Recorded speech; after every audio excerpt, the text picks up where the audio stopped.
Sir farmers जो protest हो रहा है उस पर दिल्ली पुलिस लगातार वहाँ पर तैनात है, काफ़ी ज़्यादा मात्रा में वहाँ पर लोग तैनात है दिल्ली पुलिस के। बॉर्डर्स जो है फार्मर्स दिल्ली के आसपास के बॉर्डर्स पर प्रोटेस्ट कर रहे हैं, तो किस तरह से लॉ एंड ऑर्डर की जो सिचुएशन है किस तरह से दिल्ली पुलिस मेंटेन कर रही है? दिल्ली के 4 बॉर्डर्स पे 2 ईस्ट साइड में और एक सिंगल बॉर्डर नॉर्थ में है और टीकरी बॉर्डर पे फार्मर प्रोटेस्ट कर रहे हैं और काफी संख्या में है। तो इसको ध्यान में रखते हुए हमने मजबूत पुलिस अरेंजमेंट लगाया है और अभी शांति बनी हुई है, किसी प्रकार की लॉ एंड ऑर्डर इश्यू नहीं है। दो इतनी सारी संख्या में जो लोग हैं अवश्य एक हम लोग हमें सोचने को मजबूर करता है कि हम इंतजाम बिल्कुल पुख्ता लगाएं। सर अगर सिचुएशन की बात की जाए, क्योंकि जैसे आपने बताया कि काफ़ी ज़्यादा लोग जो है वो आसपास तैनात किए गए हैं, तो सिचुएशन क्योंकि ठंड का भी है, कोविड टाइम भी है, पैंडेमिक चल रहा है, तो उससे निपटने के लिए कैसे दिल्ली पुलिस अपने आप को फिट रख रही है, तैयार रख रही है? एक तो हमारे पुलिसकर्मी काफी इंटरेस्ट से, काफी मेहनत से अपनी ड्यूटियां निभा रहे हैं।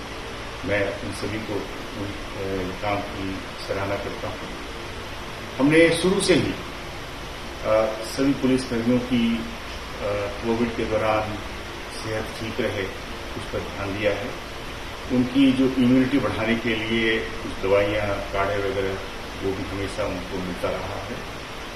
इस ठंड के दौरान वो तबीयत ना खराब हो, इसके लिए हमने, क्योंकि बहुत ही सीवियर कोल्ड है, तो हमने कुछ टेंट्स लगाए हुए हैं और हीटिंग का इंतजाम किया है कि ताकि बारी बारी से वो थोड़े से आराम भी कर लें, जबकि हमारा जो बहुत सारे पुलिसकर्मी वो बॉर्डर्स पे वो बराबर तैनात होकर ड्यूटी कर रहे हैं।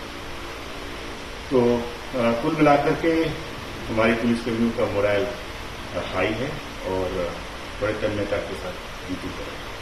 तो जैसा आपने बताया कि मोरल काफ़ी ज़्यादा हाई है, लेकिन अधिकारियों को भी कोविड पॉजिटिव हुआ, वो वहाँ पर जिनकी ड्यूटी चल रही थी, तो उसको बूस्ट करने के लिए और इस तरह की सिचुएशन को हैंडल करने के लिए, क्योंकि फार्मर्स का देखा प्रोटेस्ट में काफ़ी ज़्यादा संख्या होने लगी, तो उस पर थोड़ा सा कहीं ना कहीं लोगों के मन में जैसा निकालनी है। दिल्ली पुलिस हमेशा इस प्रकार की जो मुश्किल समय होता है उसमें एकजुट होकर के काम करते हैं। तो ऐसे में हमें पूरा विश्वास है कि सभी पुलिसकर्मी ये बात अपनी जिम्मेदारी को समझते हैं और आगे बढ़ चढ़ करके ड्यूटी कर रहे हैं।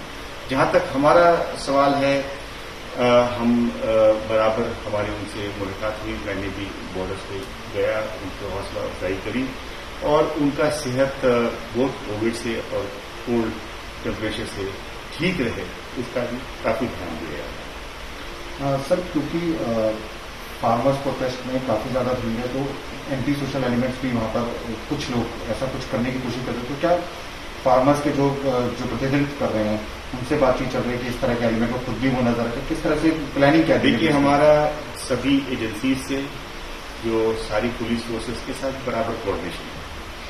साथ में जो फार्मर्स के जो लीडर्स हैं उनके साथ एक वर्किंग रिलेशनशिप बना के रखा है, ताकि किसी प्रकार की इंफॉर्मेशन क्या हो रहा है वो हमें खासकर जो हमारे को मिलना चाहिए वो मिल जाता है, ताकि हम उनका ध्यान दे सकें, किसी प्रकार की उनको क्षति न हो, नुकसान न हो, तो उसके लिए बराबर ध्यान दी जाती है।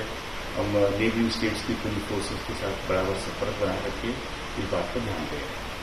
सर आखिरी सवाल, क्योंकि ट्रैफिक मैनेजमेंट भी बहुत ज़्यादा हो रहा है इस टाइम पे, क्योंकि 4 बॉर्डर क्लोज रहते हैं, भीड़ वहाँ पे रहती है, उस पर भी काफ़ी ज़्यादा दिल्ली पुलिस ने मैनेज किया है, चाहे वो सोशल नेटवर्किंग साइट के जरिए बार बार इन्फॉर्म करने का हो या फिर जैसे भी पब्लिक को बता सके कि ये बॉर्डर क्लोज है, तो उस पर मॉनिटर आगे किस तरह से किया जा रहा है और क्या प्लानिंग की जा रही है?